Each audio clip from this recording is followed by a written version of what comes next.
is open to all genders, but typically tends to be mostly men. And then the women's division is head to tail, all women, including drummers and steerers. Now, it's just a little bit wet here in Vancouver. Hopefully the rain holds off just a little longer. It's definitely drizzling. It's definitely a little misty, but hopefully no big downpours or big deluges today.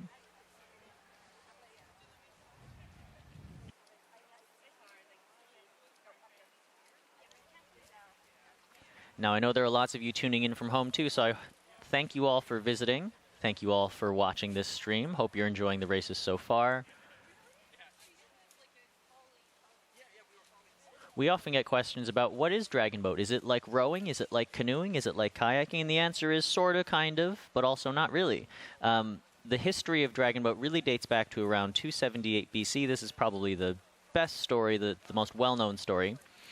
When Qu Yuan, who is a Chinese poet and philosopher, drowned himself to protest against the political corruption of China in that time. The villagers locally paddled out on their larger boats to find his body. They used drums to scare away the fish so the fish wouldn't eat his body.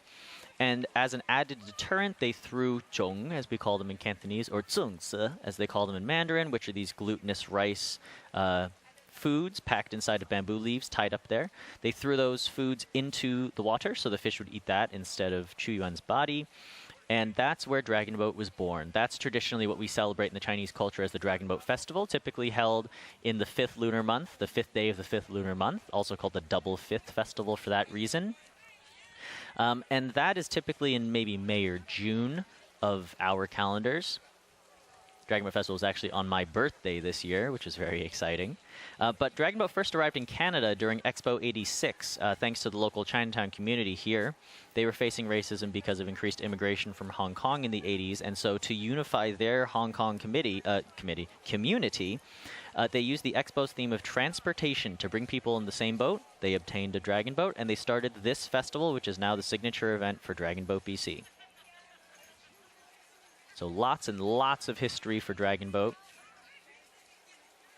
The international start of Dragon Boat, typically, the modern age, is typically credited to the International Dragon Boat Festival, the international races, Hong Kong International Races held in 1976 in Hong Kong, where the Hong Kong Organizing Committee invited some of the first international teams to race there. But again, back to here, the Concord Pacific Dragon Boat Festival in beautiful False Creek in Vancouver. This is race number 7. And we already have started. We are now 5 minutes ahead, which is great. In boat number 1 on the far right is Beer After. That's a great name. Boat number 2, the Dragon Hybrids. Boat number 3, Wham Neon. That's the Washington Masters from Washington State. That's boat number 3. Boat number 4 is Fire Truck. That's that first boat that you see in the middle of your screen out in front. We'll talk about Fire Truck in a little bit. Boat number 5 is the HongKongers, local team here. Boat number 6, SFU Shockwaves from Simon Fraser University. Boat number 7, the KP Dragons from Kaiser Permanente in HMO, healthcare organization. And on the far left is boat number 8, DZPC Ravens. That's Dragon Zone Ravens. Dragon Zone being the paddling club here, run by Dragon Boat BC, the organizing committee, the force behind this Concord Pacific Dragon Boat Festival. Again, in the middle of your screen there, you can see Fire Truck with a really nice lead over that next boat, HongKongers in 5. HongKongers hanging on pretty strongly, actually, keeping with Fire Truck. Fire Truck is one of the super strong teams, very competitive performance teams here at the Concord Pacific Dragon Boat Festival. They're based here in Vancouver. And we can see them just actually increasing that gap between them and the HongKongers. HongKongers trying to hang on, but now they're about a boat length behind. Tracking to a really good time, they are, Fire Truck. And again, keep in mind that all of this is by placement. So based on placement, then these teams will all be seeded into their next races by placement. Ooh, you can see Fire Truck really ramping up into this final 50-meter finish.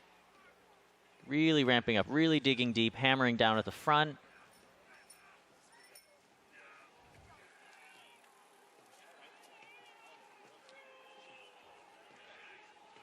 And coming over the line in first is Fire Truck. A very strong performance, followed by the HongKongers in boat number 5. As we say in Cantonese, Ga Yao. Like, you got this, you can do it. Literally translates to add oil from Cantonese, though.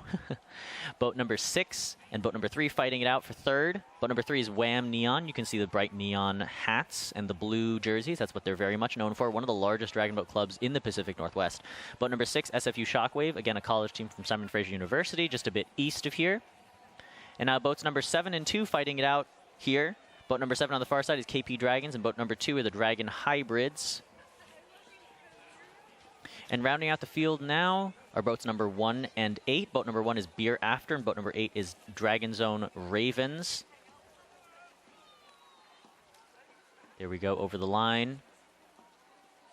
It's boat number 1, Beer After. And boat number 8, Dragon Zone Ravens. Very nice job to all of these crews.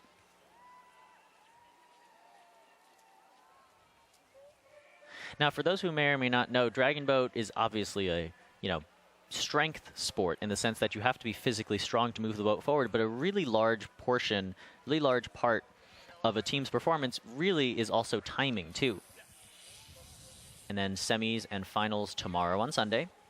The top 18 of these mixed crews, of those 86 total mixed crews, the top 18 qualify for the 2,000-meter Guts and Glory Grand Final. That'll be the very last race on Sunday evening, tomorrow evening. And that's based on overall festival standings. It is the largest race of its class in the world, with 18 boats all at the same time. Typically, it's only 12. So it's really a sight to behold. Now on your screen, we have race results from race number 7, the race that just finished. In first place was Fire Truck with a 207.29. I think that might be the fastest time we've seen all morning, unofficially. Second place was HongKongers with a 216.716, a really strong performance from the HongKongers. I remember watching them a couple years ago, and they've only gotten faster. And in third, we had Wham Neon